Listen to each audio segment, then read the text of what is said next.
As farmers celebrate National Ag Day at the state capitol, they're also preparing for a new growing season that includes having to find workers. Well, certainly we've heard some concerns, but realistically, we haven't seen any firsthand examples of those concerns coming to fruition. Dan Glessing, president of the Minnesota Farm Bureau Federation, says he's talked to farmers who use the H-2A program, which helps fill seasonal and temporary jobs by hiring workers from other countries. They've been in conversations with their workers. They're ready to come for that seasonal work that they come up for every year or come over for every year.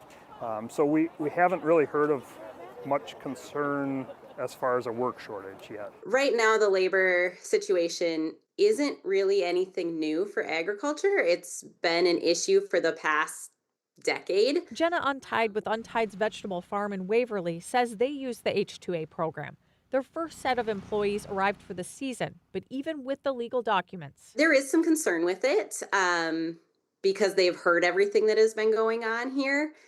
So we've just really stressed to have their documents on them at all times if they do leave the farms. when it comes to undocumented workers, the numbers aren't clear for Minnesota. But according to the U.S. Department of Agriculture, more than 40% of hired crop farm workers in the U.S. hold no work authorization. And these are individuals that have really built their life here in the US. We know that a lot of those people are afraid to go to work, unsure if they should go to work, things like that. Heidi Wigdahl, KARE 11 News.